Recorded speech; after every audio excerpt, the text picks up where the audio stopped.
Lectures में। ये हो गई डायमीटर हो गया, ये होती है तुम्हारे diameter, and this is what we call the axial length, ठीक है, ये एक्सियल लेंथ होती है आपकी, लेंथ ऑफ द रोटर। तो ये लेंथ हो गई और ये हो गया डायमीटर। तो सेलिएंट पोल जो होती है उसका लेंथ कम होती है, डायमीटर ज़्यादा होता है, ये मैंने बताया आपको। और सिलिंड्रिकल रोटर जो होते हैं उनके अंदर डायमीटर कम होता है और लेंथ ज़्यादा होती है, एक्सियल लेंथ ज़्यादा होती है, ठीक है। तो ये चीज़ें बेसिक्स हैं, याद रखना। अब देखो तो क्या हो गया कि यहाँ पर हम लोग करेंगे, ये है तुम्हारा जो पोल्स हम लोगों ने बनाए हैं उसके ऊपर ये करेंगे हम लोग, यहाँ पे करेंगे फील्ड वाइंडिंग, ठीक है। यहाँ पे होगी, ये होगी फील्ड वाइंडिंग, जिसमें हम लोग डीसी दे के नॉर्थ एंड साउथ क्रिएट करते हैं रोटर में।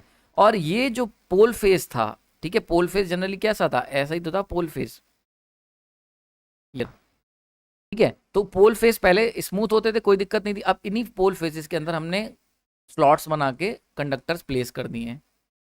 तो जो कंडक्टर प्लेस करें, this is what we call damper bars. समझ में आ रही बात है। तो पोल फेस के अंदर डैम्पर बार्स रख देंगे। डैम्पर बार की खास बात क्या होगी, लो रेजिस्टेंस के कॉपर या ब्रास या एल्युमिनियम के होते हैं। तीन चीजें याद रखना, एक तो रेजिस्टेंस कम होगा इनका, और इसीलिए रेजिस्टेंस को कम करने के लिए इसके बने होंगे या तो कॉपर के या ब्रास के, एल्युमिनियम के, ठीक है।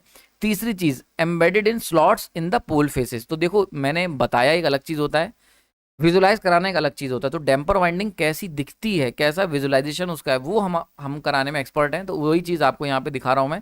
तो पोल फेसेस में इस तरीके से स्लॉट्स के अंदर हम लोग बार्स को पुट करते हैं of salient pole synchronous machine, ठीक है। याद रखना सेलिएंट पोल लिखना जरूरी है, क्योंकि मैंने आपको बताया कि डैम्पर वाइंडिंग मेनली सेलिएंट पोल में ही की जाती है, ठीक है, ये बात याद रखना।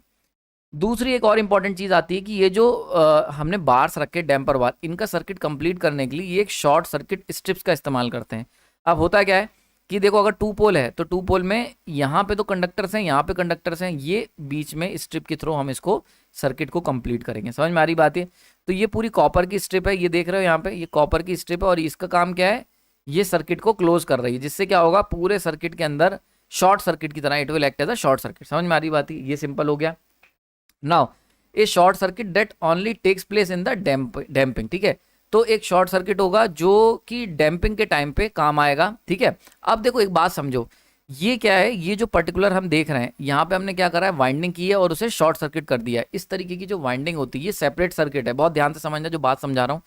इसके अंदर ये है हमारा field circuit, this is what we called field circuit, जिसपे हम डीसी देंगे, फील्ड सर्किट। और ये जो डैम्पर वायर्स हैं इनका एक अलग सर्किट है। तो ये क्या है, एक शॉर्ट सर्किट है। समझ में आ रही बात ये। तो डैम्पर बार्स क्या है, शॉर्ट सर्किट हैं, जो केवल डैम्पिंग के समय में ही पिक्चर के अंदर इंक्लूड आएंगे, यानी कि जब डैम्पिंग की रिक्वायरमेंट होगी, जब ऑसिलेशंस होंगे, जब डिस्टर्बेंस होगा, whenever NS not equal to NR, तब ये पिक्चर के अंदर आएंगे। समझ में आ रही बात है। तो क्योंकि ये जो वाइंडिंग है ये केवल एक शॉर्ट सर्किट वाइंडिंग है और इसका सेपरेट सर्किट है, और ये केवल डैम्पिंग के टाइम पिक्चर में आएगी, वैसे इसका कोई लेना देना नहीं है। तो इस तरीके की वाइंडिंग को हम लोग कहते हैं एमर्शियर सर्किट, ठीक है। समझ में आ रही बात है। इसको अमर्शियर सर्किट कह सकते हो, या इसका जो भी प्रोनाउंसिएशन है देख लेना। बहुत फेमस क्वेश्चन पूछा जाता है इस पे कि अमर्शियर वाइंडिंग क्या होती है। तो याद रखना अमर्शियर वाइंडिंग क्या होती है, किस पर की जाती है, ये सब चीज़ें पूछी जाती हैं। तो अमर्शियर वाइंडिंग जो होती है, या जो भी इसको तुम बुलाओगे, अमर्शियर जैसा भी कह सकते हो यार, इसको जो भी तुम बुलाओगे, तो ये जो सर्किट, ये अमर्शियर वाइंडिंग क्यों नाम पड़ा इसका, बिकॉज ये जो शॉर्ट सर्किट है जो केवल डैम्पिंग के समय में आ रहा है, इस तरीके के सर्किट को हम कहते हैं अमर्शियर सर्किट। समझ में आ रही बात है। तो अमर्शियर सर्किट पे जो वाइंडिंग की गई है वो हो गई अमर्शियर वाइंडिंग, और इसीलिए अमर्शियर वाइंडिंग का ही दूसरा नाम डैम्पर वाइंडिंग है। तो कई बार पेपर में पूछ लिया जाता है कि जो सिंक्रोनस मशीन होती है सेलिएंट पोल, उसमें अमर्शियर वाइंडिंग का काम क्या होता है। तो याद रखना उसमें डैम्पर वाइंडिंग नहीं पूछेगा, जो AE और JEE के मैं क्वेश्चंस करवाए हुए हैं, ठीक है। एक बात आप समझ लो, देखो यूथ पब्लिकेशन की जो मैं क्वेश्चंस करवा रहा हूँ वो one of the most important questions हैं।